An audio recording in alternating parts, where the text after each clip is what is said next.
मुलायम सिंह यादव की बहू और भाजपा नेत्री अपर्णा यादव बुधवार को धार्मिक यात्रा पर वृंदावन पहुंची थी।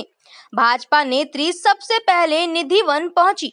यहां उन्होंने बांके बिहारी की प्रकाष्ठ स्थली रंग महल और स्वामी हरिदास की समाधि के दर्शन किए।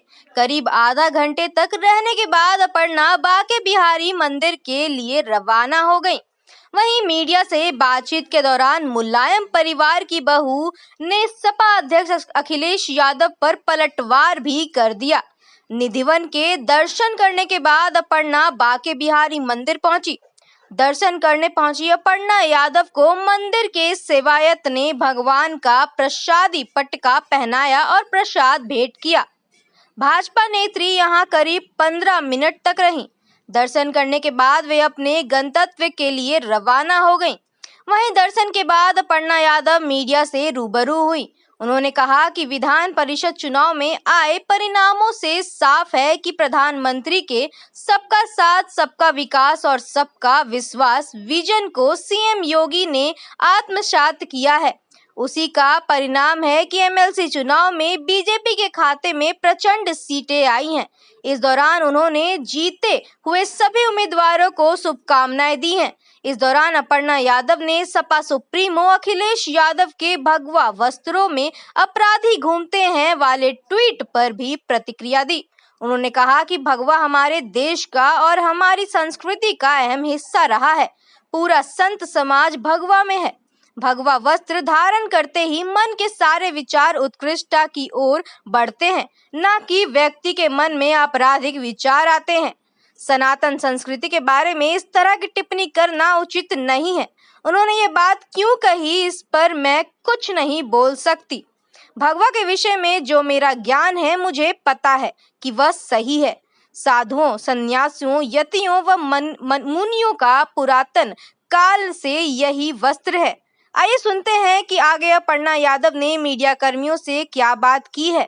मैं समझती हूँ कि भारतीय जनता पार्टी पे सभी का विश्वास है और हमारे प्रधानमंत्री जी का जो विजन है, सबका साथ, सबका विकास और सबका विश्वास, जिस प्रकार से इस विजन को यशस्वी मुख्यमंत्री श्री योगी आदित्यनाथ जी ने आत्मसात किया है, उसी का परिणाम है कि मेंबर ऑफ लेजिस्लेटिव काउंसिल की इतनी प्रचंड बहुमत में सीटें आई हैं। 36 में से 33 सीटें आई हैं, 3 निर्दलीय हैं। तो मैं सभी जो नवनिर्वाचित एमएलसी हैं उनको बहुत बहुत बधाई देना चाहती हूँ और बहुत शुभकामनाएं। जी। अखिलेश यादव ने ट्वीट किया है कि भगवा कपड़े में अपराधी डोलते हैं, आज ही किया है। मैं इस बात पे मैं यही कहूँगी कि भगवा हमारे देश का और हमारी संस्कृति का एक बहुत अहम हिस्सा रहा है। पूरा संत समाज भगवे में है और भगवा वस्त्र धारण करते ही मन के जितने भी विचार होते हैं, मुझे लगता है वो उत्कृष्टता की तरफ बढ़ते हैं, ना कि उस तरीके के विचार आते हैं जिससे व्यक्ति को अपराध करने का मन करे। तो मैं समझती हूँ कि सनातन संस्कृति परंपरा के बारे में इस प्रकार की टिप्पणी करना ये बात उचित नहीं है, पर उन्होंने ये बात क्यों कही, ये इस पे मैं कुछ नहीं बोल सकती हूँ। भगवा के विषय में जितना मेरा ज्ञान है, मुझे पता है कि वो सही है और साधुओं का, सन्यासियों का, यतियों का, मुनियों का ये आज से नहीं, पुरातन काल से यही वस्त्र है। महाराष्ट्र में जो है राज ठाकरे जी इस तरीके की बयानबाजी दे रहे हैं, क्यों ये कर रहे हैं मुझे इसके बारे में नहीं पता, पर मैं ये समझती हूँ कि जो है आदरणीय मुख्यमंत्री जी ने जिस तरह से पूरे इस चैत्र के नवरात्र का प्रोग्राम करवाए, जगह जगह पे जो जुलूस हुए, सार्वजनिक रूप से रामनवमी के दिन जो है सनातन परंपरा और संस्कृति से जुड़े लोगों ने जुलूस निकाले और सौहार्दपूर्वक जो है रमज़ान भी चल रहा है, क्योंकि रमज़ान का महीना भी है। तो ये हमारे यशस्वी मुख्यमंत्री की उपलब्धि है